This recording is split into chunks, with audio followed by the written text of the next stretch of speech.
back slabs, which is an above knee back slab, which goes pretty much the full length of the leg. So your measurement, you want to be going as high as you can on the back of the leg, which can be tricky, but go as high as you can, and then you're coming all the way down the leg and around the foot to the same place on the toes.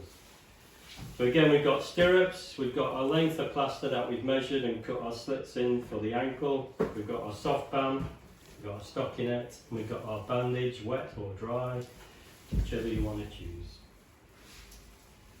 So these are really tricky plasters, and you might need 2 pairs of hands to help you if it's a big teenager. Legs get really, really heavy, so be careful of your backs. But if it's a little kid, then you'll probably be fine with just one person holding, but legs do get really heavy. So again, and obviously if they've got like a mid-shaft tibia fracture or a femur fracture in an older kid, this is going to be super tricky because of pain. But I'm sure they'll have had plenty of painkillers.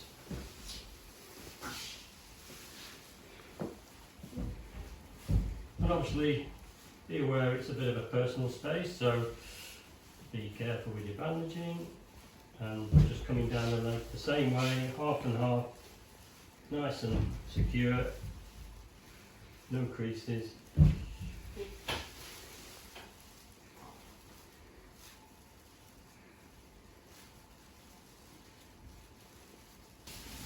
You've got a huge length of plaster, so it's going to be tricky, but start in the same place, just on the foot, and get that fixed on.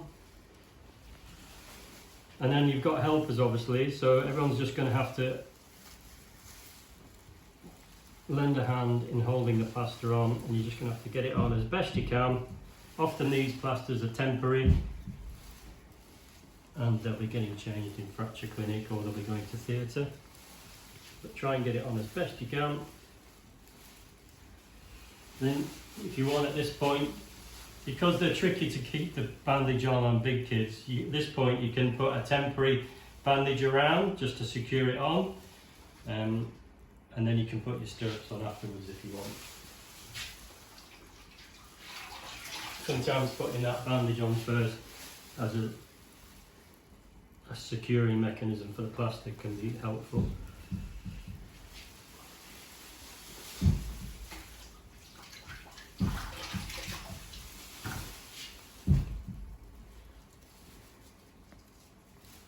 And sometimes you might need at least 2 people holding this leg, so it does take a lot of manpower. But that's what it should be looking like at this point.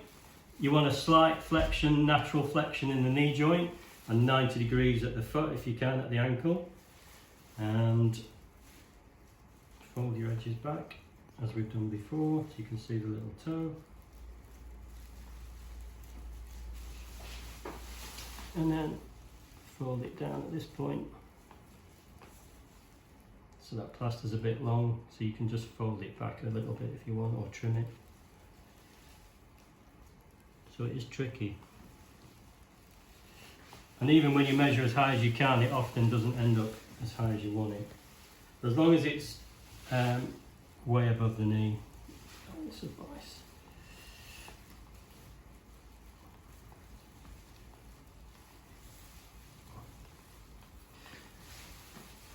But these are really tricky plasters to do, so make sure you've got plenty of hands to help.